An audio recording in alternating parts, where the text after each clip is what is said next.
discurso do governo tem sido fortalecido em torno dessas mudanças, dessa transformação da Previdência, porque não é um tema que vem de hoje, né?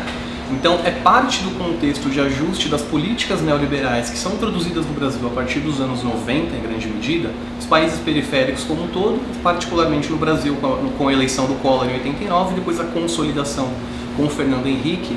Você tem todo um receituário neoliberal, né, de privatização, de desmonte do Estado, e a Previdência sempre foi um grande foco, porque é um orçamento onde reúne muitos recursos, né?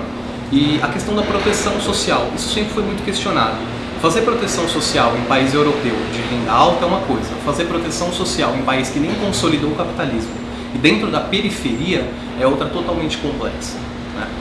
Então, a questão da reforma da Previdência, que o governo vem batendo muito em cima agora, ele aproveitou uma brecha na história, né? Como o poder não admite vácuo, esse é o momento que ele consegue entrar com o discurso do ajuste fiscal. Então, só para contextualizar, 2015, então, a gente teve toda a discussão em torno do ajuste fiscal, uma recessão, uma crise, na verdade, que já vinha se desenrolando a partir de 2014, com a desaceleração da economia, resultado de diversos fatores, internos e externos também de política econômica. Então, qual era o argumento? Olha, o país está entrando em crise porque o governo anterior gastou demais. Primeiro que é falso, né? O governo anterior, inclusive até 2014, teve um aumento de gasto real menor do que qualquer outro governo antes mesmo desse governo, ou seja, o aumento real foi de 3,8% da despesa. Foi o menor aumento de despesa, só que teve a maior queda de receita também. Então o desajuste fiscal ele se dá não só pelo aumento de despesa, mas como pela queda da receita, resultado da desaceleração econômica.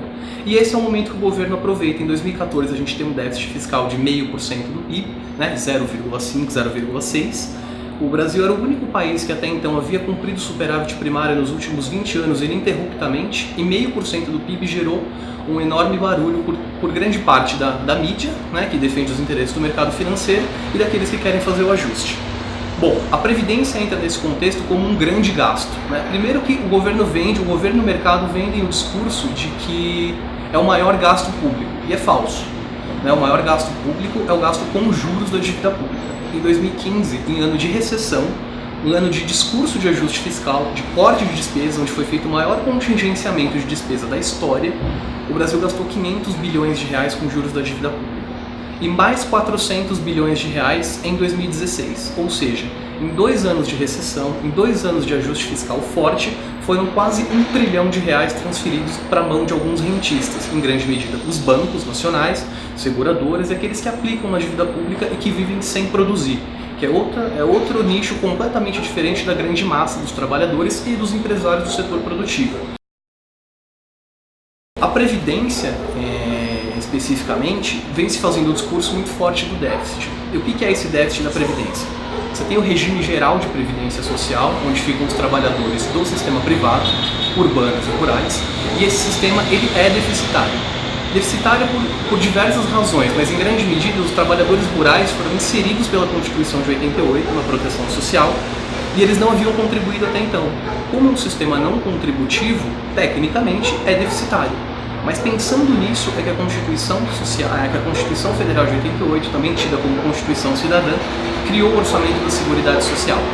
Então o artigo 165, ele obriga a tripartição dos orçamentos. O governo federal deve necessariamente criar o orçamento fiscal, que é o orçamento das suas despesas, né, e receitas, o orçamento das empresas estatais e os seus respectivos investimentos, e o orçamento da Seguridade Social. Dentro desse orçamento nós temos o regime geral de previdência social, seus ativos e passivos, nós temos o SUS, né, a sua arrecadação e a sua despesa, e nós temos a assistência social, onde a gente inclui diversos benefícios de transferência de renda, dentre os quais Bolsa Família, que é bem conhecido. Então, o orçamento da Seguridade Social sozinho, ele compreende esses 3 elementos, e ele é superavitário, desde a sua criação em 1988. Então, até 2015, por exemplo, onde a gente tem as contas atualizadas, mesmo com um ano de recessão, mesmo com a economia caindo muito, o superávit dessa conta foi de 11 bilhões de reais. Além disso, o governo criou, muito espertamente, lá em 1994, um mecanismo chamado Fundo Social de Emergência, que depois se chamou Fundo de Estabilização Fiscal e hoje é conhecido como DRU, que é a desvinculação das receitas da União. Qual era o argumento?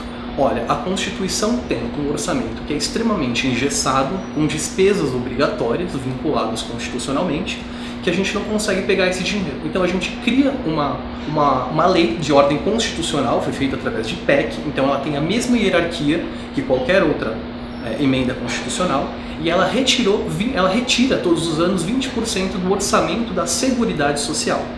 O que ele faz? Na verdade, você tem um orçamento, e a DRU, antes de você cruzar receita com despesa, ela retira 20%. Mesmo fazendo isso, o orçamento é superavitário.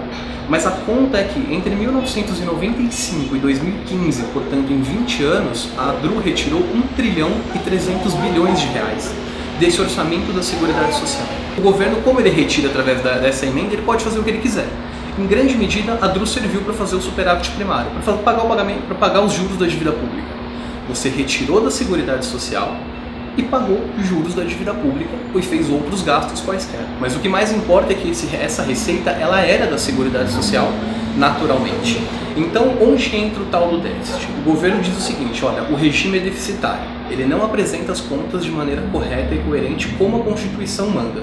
O artigo 194 determina quais são as obrigatoriedades, qual é a natureza desse orçamento, e o 195 ele cria quais são as receitas responsáveis pelo financiamento da Seguridade Social. Entre elas, a gente tem, então, além da arrecadação dos benefícios, que é retirado direto dos trabalhadores e das empresas, a gente tem a contribuição social sobre o lucro líquido, a gente tem a COFINS, que é a contribuição para o financiamento da Seguridade Social. Quando você compra alguma coisa no supermercado, você pode ver que vem discriminada a COFINS, ou seja, é um sistema que é financiado por todos e para todos. E você tem receita de concursos e prognósticos, que devem ser transferidos para a Seguridade Social, e você tem as aplicações próprias desses órgãos. Por exemplo, o FAT, o Fundo de Amparo ao Trabalhador, onde você paga o seguro, o orçamento que paga o seguro-desemprego, também faz parte da Seguridade Social, e ele tem aplicações, por exemplo, no BNDES, e no ano de 2015, para se ter uma ideia, rendeu 14 bilhões de reais. E o governo não contabilizou isso para o orçamento da Seguridade. Primeiro que ele não apresenta o orçamento da Seguridade, ele faz o contrário do que a Constituição manda. Como eu disse no começo, a Constituição manda dividir em 3. Ele separa só das empresas estatais e ele mistura o orçamento fiscal com o orçamento da Seguridade. Por isso que ele não reconhece as outras receitas, porque ele reconhece tudo como dele. Quando fecha a conta no final do ano que deu o déficit, o que ele faz? Ele dá o aporte do Tesouro Nacional para o INSS, dizendo, olha, a gente está transferindo porque é deficitário. Mas a receita originalmente não era dele, era minha Seguridade Social. Ele retira do meu caixa, depois ele coloca como uma transferência de fora, para demonstrar que ele está fazendo uma transferência de fora, porque o sistema não se equilibra. E isso é falso, isso é mentira do governo. Agora, com a intensificação desse debate sobre a reforma da Previdência, o governo tem mudado um pouco o discurso. Ele nunca apresentou o debate da Seguridade Social, ele sempre negou o que a Constituição manda, que é a lei superior, é a lei máxima. Como as centrais se organizaram, os trabalhadores se organizaram em torno do debate da Seguridade Social para apresentar as contas, a Anfip tem ajudado muito nisso, plataforma social, o pessoal ligado à Unicamp, Eduardo Fagnani, a Denise Gentil da UFRJ, que tem feito esse debate intenso lá na Câmara, inclusive. O governo está perdendo a guerra da comunicação, então a população está entendendo, meio que mais complexo, mas está começando a entender que a conta não é exatamente essa. Então o que eles estão apresentando agora? O Instituto Fiscal Independente, que hoje ele é presidido pelo Felipe Salto, mas ele também é coordenado ali pelo Mansueto de Almeida, montaram o orçamento da Seguridade Social e apresentaram para todos agora dizendo que há um déficit de 258 bilhões, 268 bilhões na Seguridade Social. E qual que é a conta que eles fazem? Em primeiro lugar, diferente do que os orçamentos que dizem que há superávit, eles retiram a DRU. Eles desconsideram a DRU como receita, porque a PEC já retirou. Qual é o conceito que eles estão dizendo? Olha, se a PEC já retirou pelo fiscal, então ela não era da Seguridade. Que é falso. Tudo bem. Não é porque a receita que você tirou de mim que as minhas despesas vinculadas obrigatoriamente vão deixar de existir.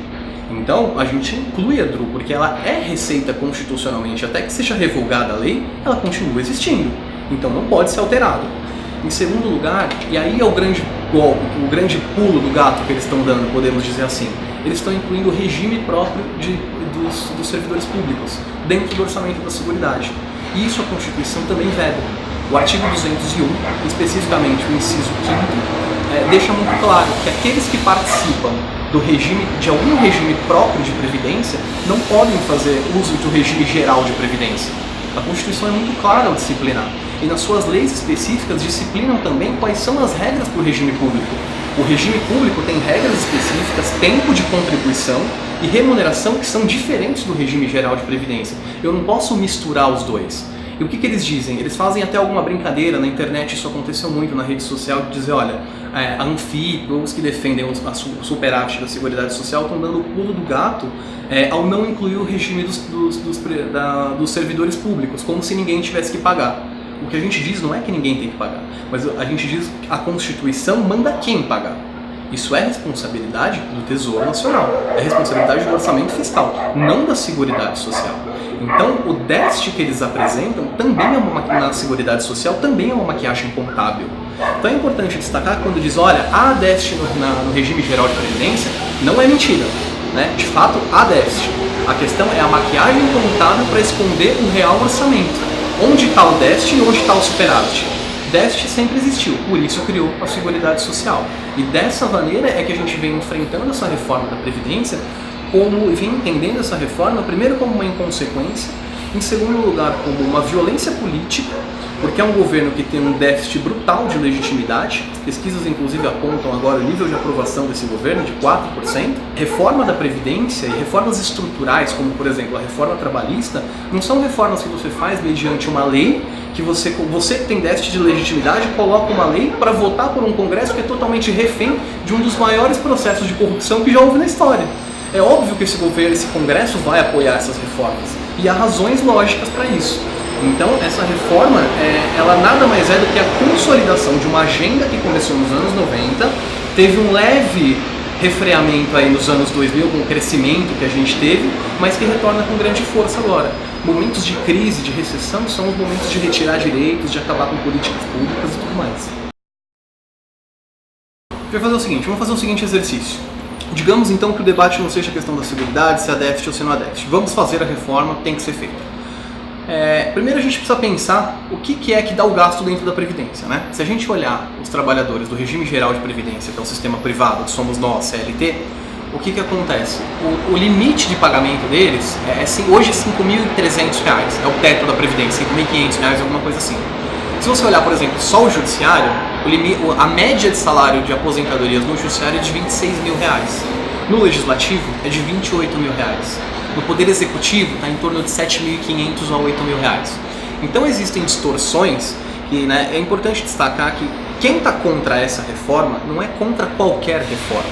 Os sistemas de previdência no mundo inteiro mudam, levando em consideração em grande medida a mudança demográfica. Isso é uma coisa estrutural e natural, não tem como alterar. Então os ajustes eles sempre são feitos de alguma maneira ou de outra.